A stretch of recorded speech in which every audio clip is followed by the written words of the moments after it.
Napakaganda ng umaga natin ngayon at maaliwala sa labas. Hindi na ganun masyado malamig mga kapatid. However, dito nga nasa baho tayo, medyo ano pa rin kayo.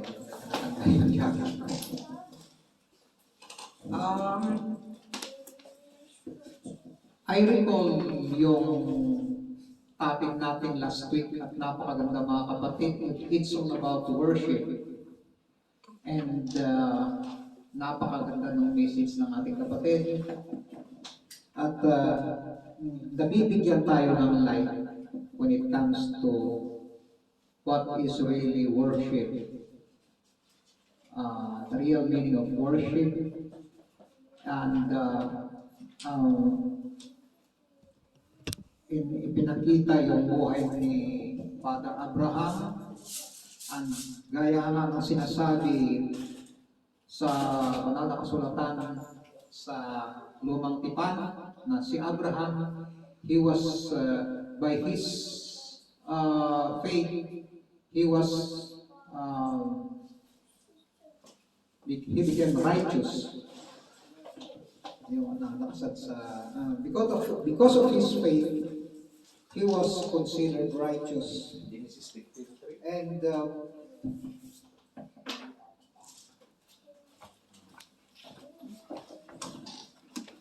worship isinalarawan sa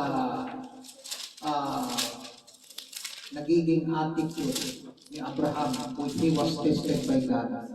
Because as we know, Father Abraham was tested by God many times about his loyalty to our God. Dito alam natin yung, if we recall, yung buhay ng ating Father Abraham na sa kanyang buhay nung he was first called by God, and God had called him for the very first time about his loyalty, and God sent him to a land, to a certain land, para siya ay doon ibubuhay niya yung mga bagay na dapat na plano ng Panginoon sa kanya. And again, for the second time, God has tested him again.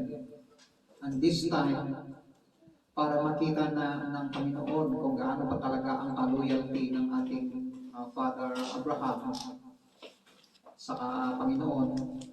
And then God tested him again na ibigay ang kanyang kaisa-isang anak. We know na sa pagdaan ng mga taon sa buhay ni Father Abraham ay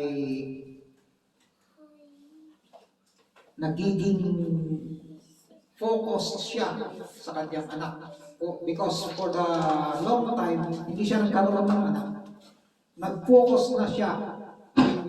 Nung nagkaroon na siya ng anak, na-focus na sa kanya yung pagmamahal sa kanyang anak, na si Isaac. And so, God, and for that time, tested his loyalty again. So, ang sabi ng ating Panginoon kay Father Abraham is,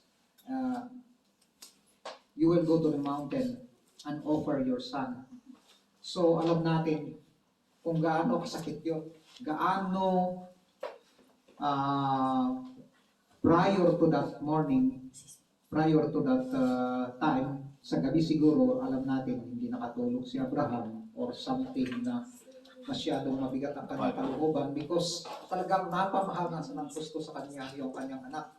And mas mahal pa nga niya yata yung anak niya kaysa sa kanyang asawa because nandun na lang yung concentration niya, yung focus niya sa kanyang anak. So God tested him again, and we know na yung test na yun ay susukat kung paano niya kaloyal ang ating Panginoon. And that is called worship, mga kapatid. Ayon sa ating narinig last week na that is called worship. Worship is not just dancing around, singing praises, But yung pangyayari sa ating buhay na matitest tayo, yun ay tunay na, yun ang tunay na worship, mga kapatid. So dito nakikita natin ang isang worship in one area ay susukatin tayo ng Panginoon kung gaano tayo kaloyal sa Kanya. And very successful si Abraham kasi yung test niya ay nangibabaw pa rin ang pagmamahal niya sa Panginoon. More than anything in this world. Hindi niya pinagpalit ang kanyang loyalty sa Panginoon. So that's one area of our worship, mga kapatid. Ibigay natin ang isang bagay na tayo ay kung ano yung naging possess natin or possession natin or yung acquired natin. Pero sa madaling salita, mga kapatid, if we give ourselves really, if we give our true worship to God, our true worship is yung makikita natin sa ating buhay ng ating Panginoong Kristo. Because as we know, Jesus Christ is our forerunner and we are running behind of Him. Whoever of us here in the world, we are running before. If we really are the disciples of Christ, o disipulo ng ating Panginoon sa Kristo, o tagasunod ng ating Panginoon sa Kristo, He will be our forerunner. Siya ang magiging mauna sa atin. Susunod tayo sa Kanya. So, if we are going to look at the true worship, let us look on the worship that was mentioned in John 4. Anong version, bro? Verse 4. 24. 4:24. 23, John 4:20. John 4, 23, 24. 23. May sinasabi dito.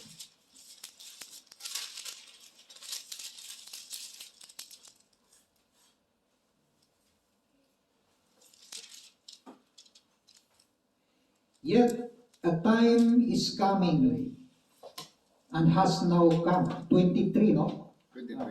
John 4:23. Yet a time is coming and has now come when the true worshipers will worship the Father in spirit and in truth, for they are the kind of worshipers that the Father seeks. Dito, minimension ng ating Panginoon sa Kristo that a worship is going to happen, and yet, ganito the worship is going to happen to the worshipers. The hour is coming, sabi niya. But the hour cometh, and now is.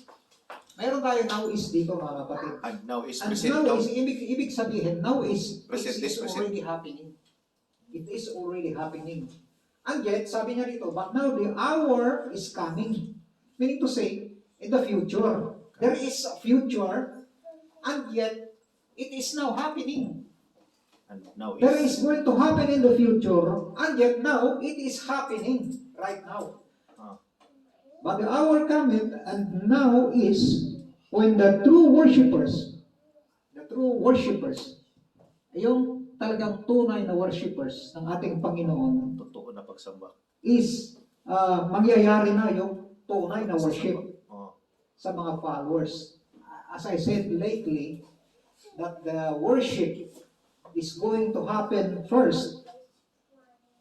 Is yun ang sinasabi doon, and now is going to happen first on Jesus Christ here on earth.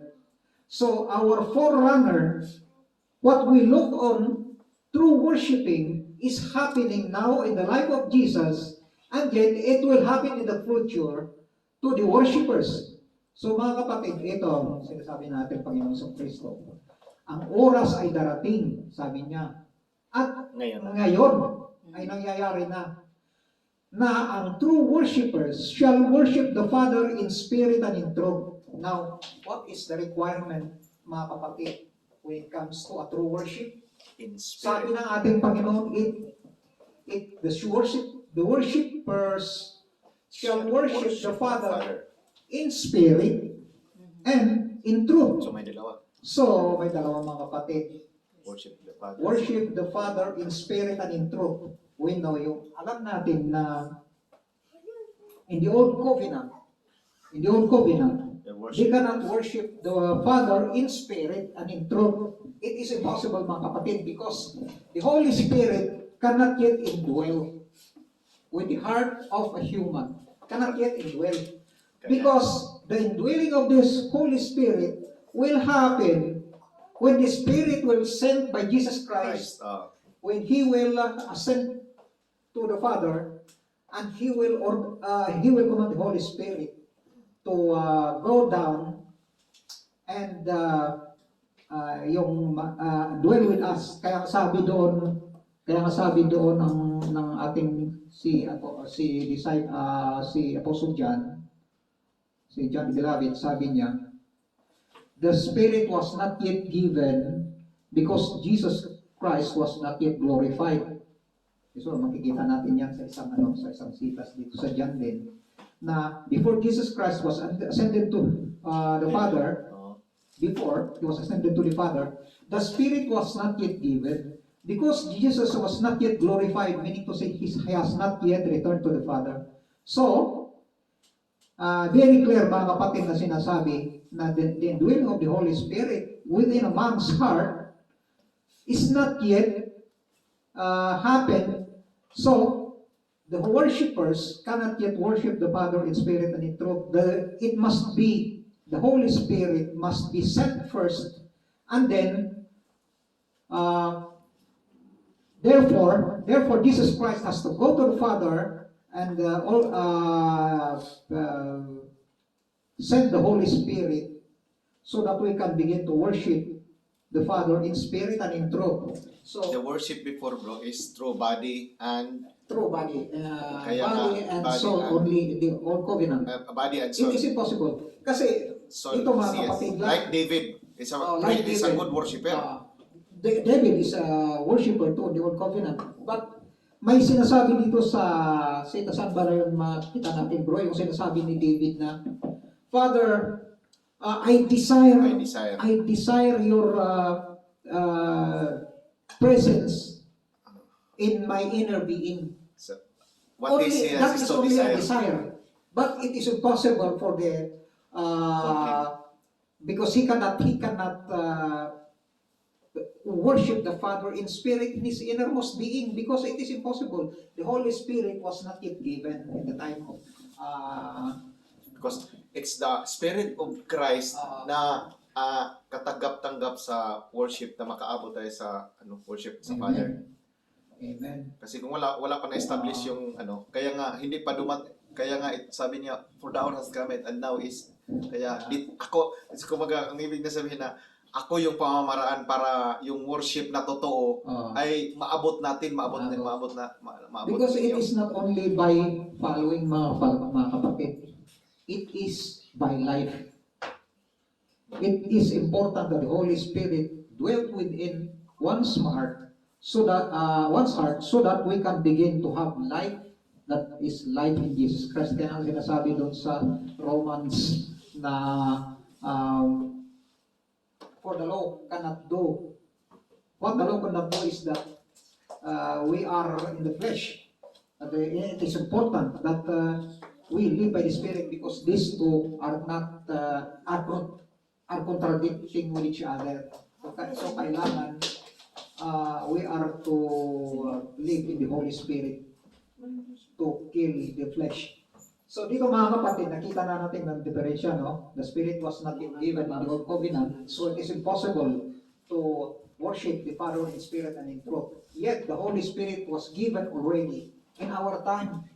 So dito mga kapatid, nakita na natin yung diferensya itong ating worship in the Old Covenant and worship in the New Covenant. But Adam, the life of Adam, has given a picture on how worship. Nabigyan na tayo ng konting picture. Because the law in the Old Covenant, it was considered that Abraham was was tested on the basis of following the word of the Father, so that was considered as he is following a demand from God. So, It's not by desire, it's a uh, acquire or participation. So, dito nakita natin na yung test sa buhay ni Abraham. He was given a test. So, nakita natin na ang pagsunod niya sa ating Panginoon is only one area of our worship, and it is a picture that is going to happen in the life of our Lord Jesus Christ, because yung worship talaga, mga kapatid, is not only giving what you have possessed. It's not only to test you on give of what you have. That is not only, it is much more than that, mga kapatid. We have to give ourselves. Gaya ng sinasabi ng 12:2 ng Romans. Basahin natin. Romans 12:2, so that it can be clear on us. Because we are not only living on the basis of giving of what we have, but we shall give ourselves. Romans 12:2. Do not be conformed, or I appeal you, brethren, by the mercy of God, you present your bodies a living sacrifice. Amen. One One. sa ito, no? Therefore, I urge you, brothers, in view of God's mercy, to offer your bodies as a living sacrifice. Your bodies, mga Your kapatid. bodies. On the time of Abraham, he was tested not on giving his body, but giving His son. his son. His son is considered a possession Position. And para sa kanya. what he has. What he has.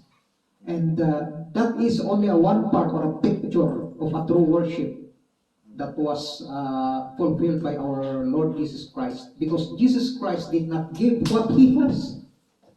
He said, Give himself. isa pa yung sabi ng ating Panginoong Kristo, mababasa natin dito sa It's not. parang nadala yung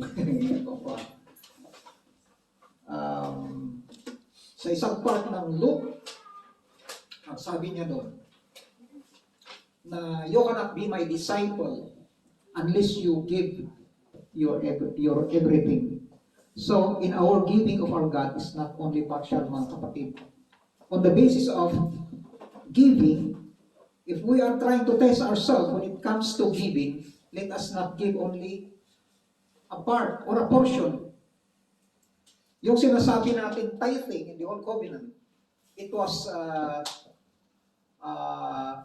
it is something of a regulation. Sinasabi natin na regulation yun. It is not bad. It is a law of God through given to Moses. Mababasa natin sa Malakay. But Jesus Christ has already given himself, and he has accomplished on the real spirit of giving. So let us do more on the giving. Just like our Lord Jesus Christ has already given us an example of how to give. Let us give ourselves, not just on His life. any portion. For we are not under law, but we are already under grace. And if grace will come into us, mga kapatid, He will give us more power or more, yung sinasabi natin na sacrificial giving. Kasi we cannot sacrifice if we give only partial. Marami dyan, maraming pera, nakakabigay sila ng ehemplo, mga parts sa kanilang mga malalaking sahod. It is easy for them. It's not sacrificial. It is not Kasi meron sacrificial sila eh. anymore. Kasi meron sila eh. Oh. They are, when it comes to a worldly blessing, marami sila. So, it is no longer a sacrificial giving. Pag sinasabi natin na we will give more than our brothers or our brethren on the basis of giving of this, then hindi na yung mga kapatid yung sinasabi nating giving that is in Christ, grace giving. Because yung grace giving na sinasabi natin ay grace will really give us power to give all of us or everything. Kasi sabi nga ng ating Panginoong Hesus Kristo na sinasabi natin kanina na we cannot be a disciple of Christ unless we give our everything. So, it is 100% that we give our everything. Since inilarawan ng ating Panginoong Hesus Kristo ang buhay kung paano magbigay talaga sa ating sarili, then, kaya kung sabi natin kanina, na Jesus is the way, the truth, and the life. Jesus is the way. No? Yung way niya when it comes to giving is gaya ng inilarawan ng naro, makitid na daan. So doon tayo. God has given us also He is our forerunner in going to that way. Hebrew 10:20. Medyo ito mga kapatid. I would like only to picture. Gusto ko lang i-picture natin. It is something that we are to picture in our mind. The life of our Lord Jesus Christ. Because siya ang dapat natin i-focus mga kapatid. Nandito sa Hebrew 10:20, no? By the new and living way that He opened for us through the curtain, bro. That is through His flesh. Yeah. By a new and living way. Ibig sabihin ng may new and living way mga kapatid, it is something new. Something new that was not happened before. Then new. Sabi niya. Buhay na And pamamaraan. living way. Buhay na pamamaraan. So, living way. It is your life mga kapatid. Pamamaraan ng ating buhay. Open for us through the curtain. Yung curtain, sinasabi ng veil, it is located between the soul and the spirit. Our stubbornness. So, yun ang ating sundin mga kapatid. Doon tayo sa ating buhay ng ating Panginoong Kristo. Kasi meron tayong gigibain. Meron tayong bubuksan. Meron tayong aalisin na nakaharang sa ating daan. And Jesus Christ is our forerunner. And He ran ahead of us. Running through the veil. Yung veil na Flesh. yun ay yung flesh natin. Yung flesh Our natin, own yung way. sinasabi Our own natin. will. Ang sarili nating pamamaraan na hindi Kaya- lugod-lugod sa Panginoon. Kaya yun ang way mga kapatid. Yun ang pamamaraan na gawin natin. Yung pamamaraan ng ating Panginoong Kristo. Not just sinasabi natin yung old way. Because in the old way mga kapatid, in the old covenant way, they are just like the Pharisees mga kapatid, they are so Religious.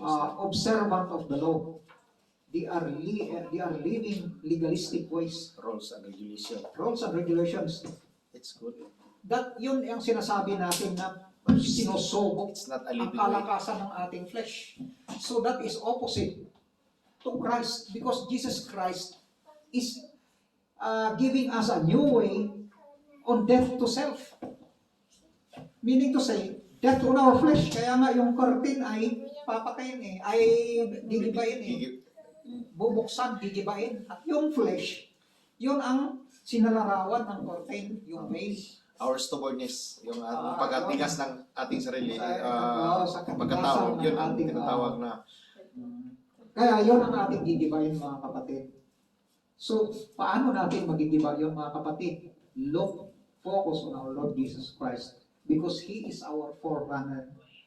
We know Jesus Christ is always in the opposition of the Pharisees. And we know that the Pharisees are very religious person on that days. The most religious person on the day of Jesus Christ is the Pharisees because they are really legalistic when it comes to following the law. There are many laws. There are many old covenant laws. And they are trying to different or to look others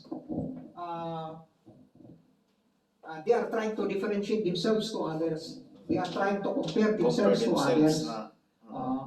And we know that the Bible says, Apostle Paul, that let us not look on the others who always compare themselves against themselves, and they are fools. They are considered fools because they are tend to compare each other against another. So, hindi ganon ang ibinibigay ng ating ang tinuturo sa atin ng Panginoon Kristo. Let us lie very low profile. Kailangan maging mapakumbaba tayo and consider others as more important than ourselves. Yon ang tinuturo ng ating Panginoon Kristo. That is one way of looking on the very narrow way of our Lord Jesus Christ. Para natin mapatay o magiba yung flesh o yung sinalarawan ng flesh na curtain, para natin magiba yun so that we can run through the way, through the curtain. And that is a narrow way na sinasabi natin, narrow way of our Lord Jesus Christ. So napakaganda mga kapatid yung natin. Balik tayo sa sinasabi doon sa let us Rome 12:2. Balik tayo doon mga kapatid. Napakaganda yung na yun, verse. Romans 12:2 na sinasabi niya na ibigay natin ang ating sarili. Romans 12. I urge you, brothers, and view of God's mercy, to offer your bodies as a living sacrifices, holy and pleasing to God. This is your spiritual act of worship. Yun ang sinasabi yun ang ginawa ng ating Panginoong Kristo. His act of worship. Doon. Kaya, holy and pleasing to God, yung accomplishment ng ating Panginoong Kristo. At sabi doon sa number 2, sabi doon, do not conform any longer to the pattern of this world. So, mayroon tayong negatibo na sinasabi dito. Do not, negative, no? It is a negative side. Do not conform any longer to the pattern of this world. Alam natin ang pattern of this world, mga kapatid. We cannot evade or we cannot escape the conformation of this world. If ipagyayabang natin ang ating accomplishment, that is yun, kahit na ano ang accomplish ng mga Pharisees, sabi ng ating Panginoong Kristo, you must surpass. Sabi niya sa kanyang sa kanyang spectators, kanyang mga tagapakinig, sabi ng ating Panginoong Kristo, if you want to be righteous, you must surpass the righteousness of the Pharisees. So we must not, paano natin masurpass yung mga kapatid? Sabi nga ng ating Panginoong Kristo sa isang Pharisees, accomplished mo na lahat. Kasi, nagawa mo ganito. Sabi niya sa Pharisees, nagawa ko ganito. Pero sabi ng ating Panginoong Kristo, you must give all what you have, then follow after me. So, mayroon pa siyang ibang susundin, mga kapatid. I-lay aside niya yung lahat, gaya ni Father Abraham. And he must follow me, sabi ni Hesus Kristo. So, meron pang gagawin bago ibigay ang lahat. Lahat ng iyo, meron pa tayong gagawin. Follow our Lord Jesus Christ. So, paano natin i-follow, mga kapatid, the life of ating Panginoong Hesus Kristo? Kailangan nating dumaan sa curtain. Paano natin dadaanan yun, mga kapatid?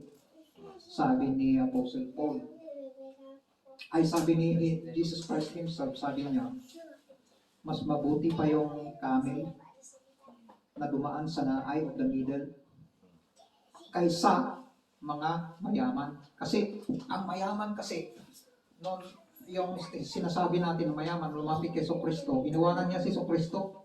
Kasi sabi ni Kristo, you can lay all what you have, lay all everything that is in you. Lahat ng property mo, ibigay mo. Tapos, you will follow me. Ang following ang mahirap, bro. Kasi it's life of Christ ang i-follow. Hindi niya kaya. Mayroon siya, pwede siya makabigay. Pero hindi niya finalo eh. Kaya sabi na ating Panginoon sa Kristo, mas mabuti pa ang camel. Nadadaan sa eye of the needle, yung karayong, ay ng karayong. Kaysa mayaman, sabi niya. Pero hindi natin ibig sabihin na literally na ganun mga kapatid kasi hindi naman natin sinusukat sa kayamanan yung pagpalo ng ating Panginoon sa Kristo. Sa panahon ito, sa atin, So, kumbaga, may bro, mga mayaman din. imposible. Ang ibig sabihin niya na imposible. Imposible. Imposible Yun ang talaga. ibig pahibago Kasi ng ating Panginoon. imposible naman talaga yung yung camel makapasok sa butas ng karayong. So ibig sabihin, hindi ba talaga mas makapasok pa daw? Pero imposible sa isang mayaman. So imposible so, talaga. it is impossible for the rich to enter the kingdom of heaven. Kasi, tingnan natin mga kapatid ang attitude natin. Ha? Tingnan lang natin yung mga attitude natin. Pag meron tayong bank account, mga kapatid, mag-aalala ba tayo sa buhay natin? May nag-iimbita sa atin, punta ng church. Oo, pumunta ako. Pero meron pang bank account kaya hindi mag-aalala masyado. Kaya mayroon pang pera eh. So tingnan natin yung balance ng ating i-weigh natin yung ating sarili. I-weigh natin. Meron tayong bank account eh. Kaya hindi tayo masyadong gaya ng poor na laging naghihingi, na talagang laging Walang kaba. O kasi yung poor na tao, laging nangihingi, laging yung desire niya talagang nangangailangan lagi. Pero pag ikaw ay may bank account, hindi ka masyadong nag-aalala. Kaya yun ang ating ibig sabihin ng ating Panginoong Kristo, mahirap na makapasok sa pagharian ng Panginoon ang taong mayaman. Pero hindi ibig natin sabihin na yung talagang Mayaman sa pera. literal mayaman sa Kasi ibig natin sabihin, hindi niya kasi tinimbang yung kanyang sarili kung alin ang mas mabigat sa kanya, ang ating Panginoong Kristo o ang kanyang kayamanan. Kaya dito natin masusukat mga kapatid kung paano tayo sa ating Pleasure kasi yung kayaman ang pleasure. Panginoong Kristo. Yung comfort Yan lang sa isang sarili. area natin na we should not conform to the system of this world or to the anong tawag doon? Not to conform to the pattern of this world. It's a think of mind, bro, yung sinasabi niya doon. It's kasi renewing mind. It's a mind na worldly mind. May mga ibang bagay pa mga kapatid. We know that yung natin ngayon, yung Christianity na sinasabi or religion, sabihin na lang natin na religion. Marami sa religion ngayon na ang mga preachers ay nagbibigay ng way tungkol sa pera. And we know that we cannot worship God and money at the same time. Alin ba mas mabigat sa atin? Kasi kung minsan, preacher tayo, nagbibigay tayo ng way o tinitimbang natin ang ating sarili, yung pera, kaysa sa spiritual success ng ating mga membro o yung ating mga kapatid. Kasi instead na we sympathize on our sisters and our brothers, kung ano man ang mga financial difficulties nila, instead that we sympathize and we will help them, bibigyan pa tayo natin sila ng bigatin sa kanilang sarili na magpipreach ng mga bagay na nakakatakot kung ikaw ay hindi makapagbigay. May mga condemnation or mga sukulit ng hindi mo pagbibigay. So, kaya nila ina-apply yung nasa Malakay. Kaya nila ina-apply yun. 3:6. Kaya yun ang sinasabi ng ating Panginoon sa Kristo na ang Pharisees nagbibigay lang ng bigat sa yung wala yung love, justice, and meron nagbibigay lang sila mercy. ng bigat. Mercy, love, justice, and mercy ang nawawala, sabi niya sa Lucas. Yun na.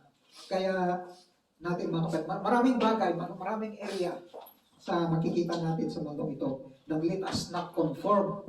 Let us not conform. Do not be conformed to the pattern of this world. Ano ba yung mga pattern of this world na kita natin maraming mga kapatid? If we are going to observe. So, pattern of this world. Hindi sinasabi doon na ikaw ay religyoso ba, ikaw ba ay tao na mayaman, o whatever kind of a person you are. You are a part of this world. Do not conform to the pattern of this world. Yung pattern of this world, it is just system yan mga kapatid dito sa Sistema. sa mundo.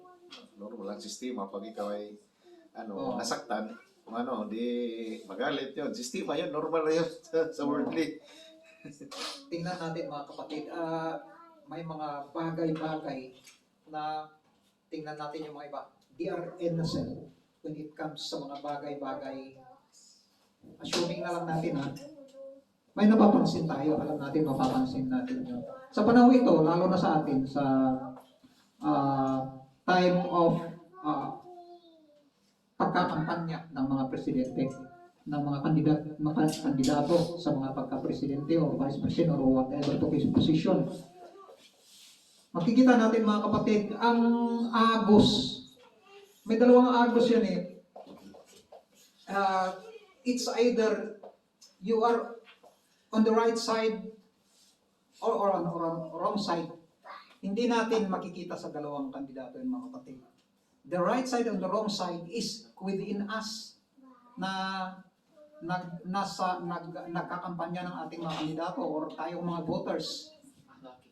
Kasi nasa ating sarili if we are evil or we are in the right or in good. Kasi may mga ini-interview sila, makikita doon kung sila ba ay inosente or sila ba ay nananadya or sila ba ay nag-judge. Nandun na lahat mga kapatid. Because they are judging one candidate, whichever of them. Wala tayong bias dito Nag-judge sila, whichever of them, na kandidato. Tapos, tinatanong kung ano ba ang ginawa ng kandidato sa'yo. Nag-judge sila, tapos sinasabi nila, parang ganito. Parang nakukuha lang ba sa agos? Oo. So let us be, dapat tayo ay maawa sa mga ganitong bagay. Maraming na sa atin ngayon medyo mainit ang kumpanya Mainit ang kampanya at meron pang mababasa tayo na nag-suicide because dahil lang sa sa isang kandidato. Meron mga iba, may kaibigan ako, laging pero hinahayaan ko, hindi ko siya Mayroon akong nakita na sinong magpatag. May 20,000 kay BBM daw. Sinong tagalinin dyan.